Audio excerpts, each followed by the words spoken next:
Well, you're hanging out with Pastor Dan on the golf course tonight, and I started playing golf when I got out of college football. I needed something competitive to do, something fun. So golf is one of those things where when you first start, you like have such low expectations. You just enjoy it, so it's fun. And then, so you love it. And then after a while, you start getting a little good, and then you expect to be great. And then that's when you start hating the game because it just won't let you get great. You know, it's one of those, it's frustrating. So it's kind of a love-hate relationship.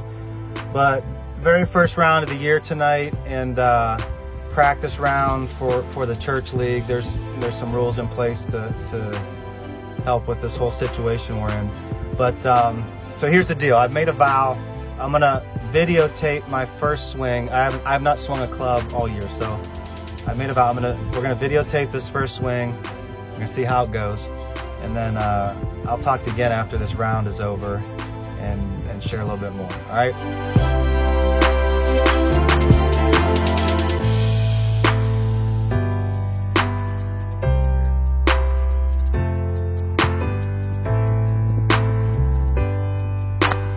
Oh my goodness, that was bad.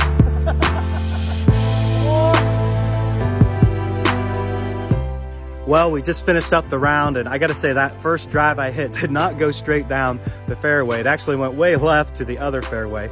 But as we kept playing, things got a little bit better. But I want to wrap up 2 Timothy 4:7 tonight. We've been talking about that verse the last couple weeks, and Paul says to Timothy, hey, I've looked at my life and I've fought the good fight, I've finished the race, and I've kept the faith. And I want to talk about keeping the faith tonight, because keeping the faith can be a challenge. You know, life is a lot like golf. You know, bad things can happen to us that are out of our control. We can maybe be trying, but hitting some bad shots. But we never want to give up, because if we don't get up, eventually, you know, like in golf, that we're going to hit that good shot that keeps us coming back. And in life, if we don't give up on our faith, if we keep the faith, God will reward us. He will reward us. And so I want to encourage you. I want to encourage myself. And in these unprecedented times, keep the faith. Keep the faith in God. Keep believing that He's working all things out for the good, for those who love Him and are called according to His purposes. Keep believing that He is the way maker. He's working in ways that we can't even see. And we know that God is a good, loving, holy, heavenly Father that just has the best interest for all of His kids. So please, keep the faith. I know when I've wandered from the faith, or maybe even kind of given up on the faith, I've learned quickly, it's not the best thing for my life or the people in my life. And so the last thing that we want to do when it gets tough or when things aren't going well is to give up on the faith. Let's be like Paul. Let's be able to say at the end of our lives, no matter what we've gone through, we can look at people we love and say, hey, we've kept the faith, and encourage others to keep the faith too.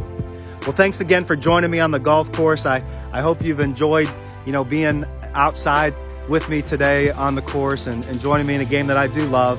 And until next time, you have a great day, great evening, whenever you may be watching this. But love you, miss you, praying for you. And hey, keep the faith.